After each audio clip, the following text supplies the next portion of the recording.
नमस्कार दोस्तों, मैं Rakesh Shrivastava, author, coach, trainer, counsellor और एनएलपी प्रैक्टिशनर। दोस्तों, अभी कुछ दिन पहले जो हम लोगों का एक शाम का जो हम लोगों का एक ग्रुप है, जिसमें हम सब लोग सोसाइटी के लोग बैठ के बात करते हैं और अपना दिन भर की थकान को हल्का करते हैं। तो हमारे उस ग्रुप के एक मेंबर की सडन डेथ। मैं ऐसे टॉपिक को लेना पसंद नहीं करता, लेकिन उस दिन के बाद जो मैं अभी 2-3 दिन पहले अपने ग्रुप में बैठा था, तो वहाँ का जो माहौल था, जो एक नकारात्मकता थी, तो उसने मेरे को एक तरह से आप कह लीजिए कि प्रोवोक किया कि मैं आज मौत के भय या भय मेन जो आप विषय समझ लीजिए, वो भय है, डर है। इस जमीन पे ऐसा कोई भी आदमी नहीं है जो ये कह दे कि मुझको डर नहीं लगता या वो भयभीत नहीं होता। हर इंसान, अब ये बात अलग है वो कौन किस चीज से भयभीत होता है, किसको किस चीज का डर लगता है, वो चीज अलग है। लेकिन डर सबको लगता है, भय हर एक के अंदर है। तो ये जो हुआ उसके बाद से मैंने कहा कि ये जो विषय भय का है, ये बहुत बड़ा विषय है। इसको मैं आगे अपने कई एक एपिसोड में लूंगा। आज मैं बात करता हूं मौत के भय की। मुझको ये समझ में नहीं आता लोगों को मौत का डर क्यों लगता है। जितने भी आप लोग सुन रहे हैं, देख रहे हैं, वो सब एक बात से जरूर सहमत होंगे कि मौत दुनिया की सबसे बड़ी सच्चाई है। जिसने इस जमीन पे जन्म लिया, उसको दुनिया छोड़ के जाना। यहां तक कि जो भगवान, उनको भी दुनिया छोड़ के जाना पड़ा। भगवान राम, उनको भी मौत का सामना करना पड़ा। भगवान कृष्ण, भगवान बुद्ध, महावीर, ईसा, हर एक को मौत को गले लगाना पड़ा। ये एक अटल सच्चाई है। हम आप कितना भी कह लें, कितनी भी बातें कर लें कि नहीं, डर नहीं लग रहा है, मौत है। बात आती डर क्यों लगता है। आदमी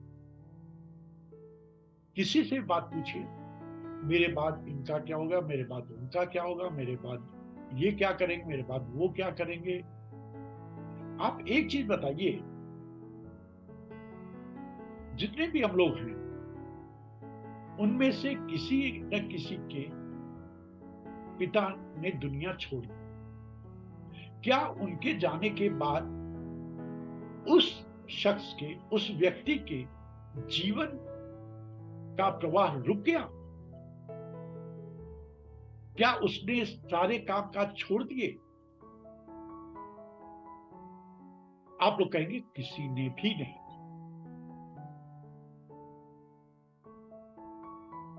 मौत जो है, वो निरंतरता की एक कड़ी है।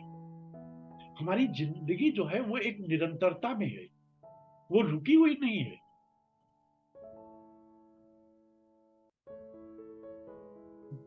दूसरी चीज, गीता में भी, और बहुत बड़े साइंटिस्ट आइंस्टीन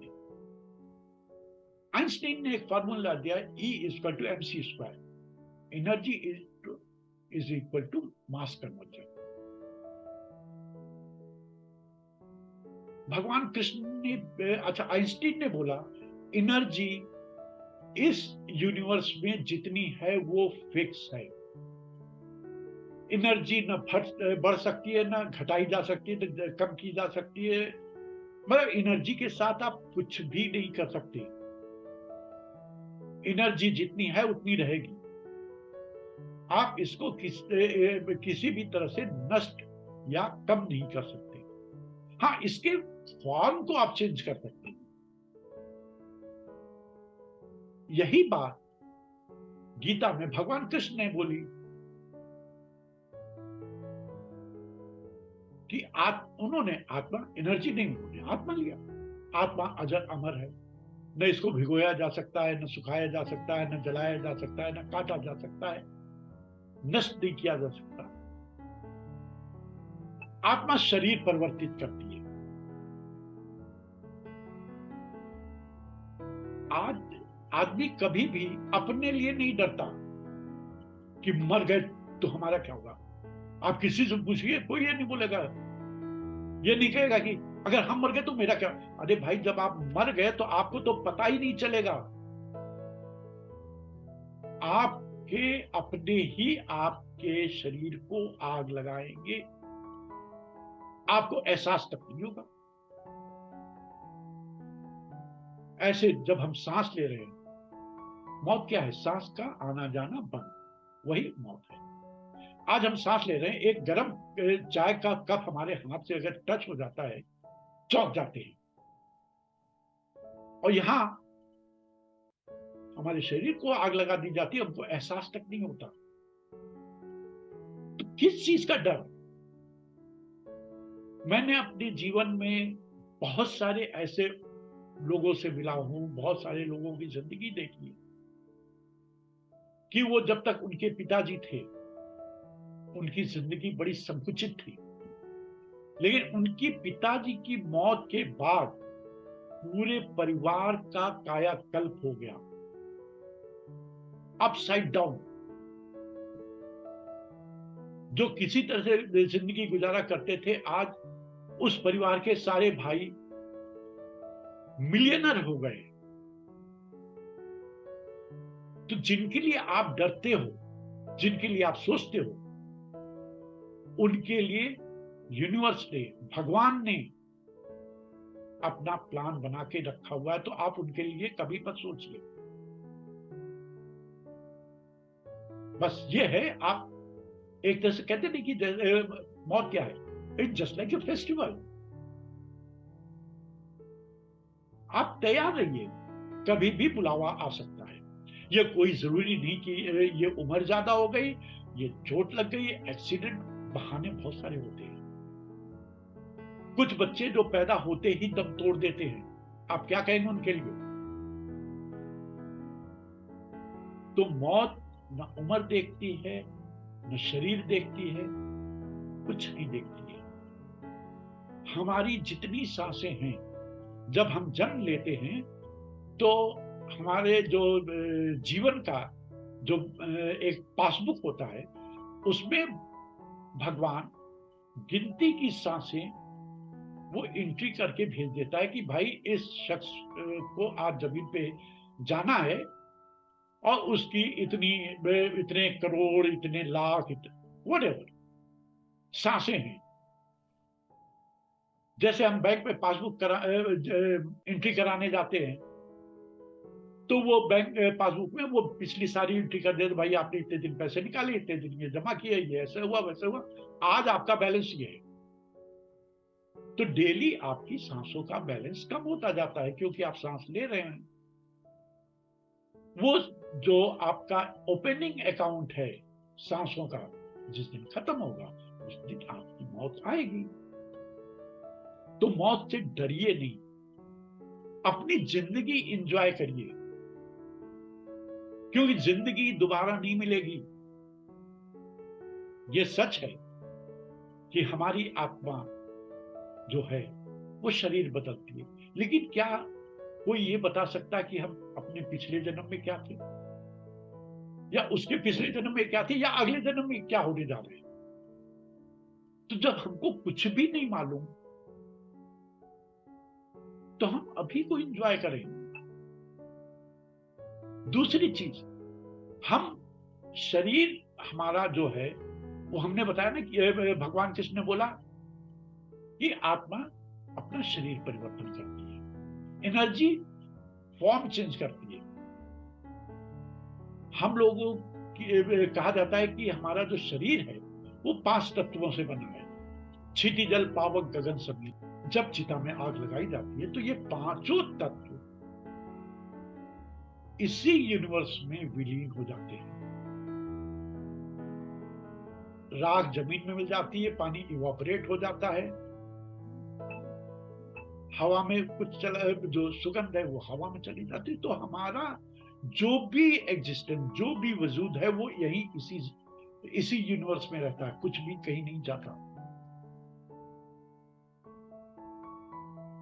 तो अगर हम शरीर को एनर्जी मान लें तो वो एनर्जी यहीं पे डिजॉल्व हो जाती है यूनिवर्स में। फिर जैसे आत्मा को बोलते हैं कि आत्मा शरीर बदलती है, तो हमें कोई दूसरा शरीर मिलेगा। अब वो शरीर क्या मिलेगा वो तो भगवान ने निश्चित कर रखा है, उसको कोई भी नहीं बता सकता कि मैं क्या बनूंगा। हम लोग डरते हैं कि भाई हमारे कर्म जैसे होंगे वह सही है, हर आदमी को अपने कर्मों का फल ही भुगतना है। कुछ भी ऊपर नहीं है, वो कढ़ाई में तेल में डाल के उल्टा लटका देना, काटा जाना, ये सब कहीं कुछ नहीं। आप जो कुछ भी करोगे सब यही है, सब यही। आप अपने कर्मों का वो जो कहते नहीं कि बैलेंस जो है वो यही बराबर करके आप जाओगे। यहां से आप जाओगे तो जीरो रहेगा आपका, क्योंकि आपकी जो अगली काया है, आपका जो अगला जन्म है, उसका भी ओपनिंग बैलेंस कर्मों का जीरो होगा। घमंड नहीं, घमंड मत करिए। घमंड किस चीज से आप करें? कोई भी चीज तो नहीं आपकी है क्या? ये जो शरीर है वो आपका नहीं है। आप जब बचपन में थे तब आपके शरीर को सोचिए और आज सोचिए, बदल गया। जिस रूप में आप आए थे इस जमीन पर वो रूप आज आपका नहीं है। नाम माँ बाप ने दिया, इज्जत समाज ने दी। बस ये कोशिश करिए कि जितना से ज्यादा आप इस समाज को, इस यूनिवर्स को, इस दुनिया को वापस कर सकते हैं, उसमें आप कोताही मत करिए। तो दोस्तों, आज के बाद से मौत के भय को आप निकाल दीजिए। आप ये दिमाग से निकाल दीजिए मेरे बाद इनका क्या होगा, उनका क्या होगा, सबका बहुत बढ़िया होगा। और एक चीज और दिमाग से निकालिए, ये सृष्टि ना तो किसी के रहने से चली है और ना किसी के ना रहने से रुकी, ये चलती रही है। आप अपने घर का उदाहरण ले सकते हैं, अपने घर पे देख सकते हैं कि आपके पर बाबा, आपके बाबा, आपके पिताजी एक एक करके सब जाते गए, क्या कुछ रुका? बल्कि मेरा पूर्ण विश्वास है कि जिस स्थिति में, जिस आप कह सामाजिक स्थिति या आर्थिक स्थिति में आपके बाबा रहे होंगे, आज आप उससे कई गुना बेहतर स्थिति में। तो किसी के रहने से न कुछ रुका है न रुकेगा, बल्कि चीजें और बेहतर होंगी। तो दोस्तों, आज मेरा बात करने का यही था, क्योंकि हमें वो उस दिन जब शाम को बैठे हम लोग बात कर रहे थे तो वो जो नकारात्मकता का वातावरण हो गया था, ऐसे में लोगों को समझाना भी बहुत मुश्किल होता है। लोग यही सोचते हैं अरे ज्ञान दे रहे हैं। ज्ञान की बातें ये प्रैक्टिकल है। आप डर करके क्या कर लेंगे, क्या कर लेंगे? आपके अंदर है इतनी ताकत कि कुछ आप रोक सके? नहीं, आप कुछ भी नहीं कर सकते। तो जहां आप कुछ कर नहीं सकते, लेट इट गो, जाने दीजिए, होने दीजिए। बस इतना रखिए दिमाग में, जो भी होगा बहुत अच्छा होगा, मेरे ना रहने के बाद भी बहुत अच्छा होगा।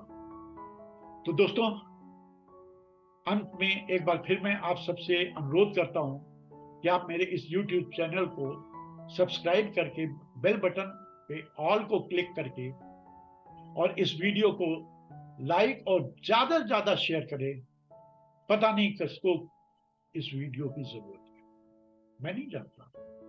मैं ये नहीं कहता कि ये किसी का जीवन बदल देगा, लेकिन हो सकता है शायद कोई एक ऐसा शब्द हो, कोई ऐसा वाक्य हो जो आदमी को सोचने समझने पर मजबूर कर दे और एक सार्थक परिवर्तन उसकी सोच और उसकी जिंदगी में ले आए। तो अगले एपिसोड तक के लिए नमस्कार, थैंक यू।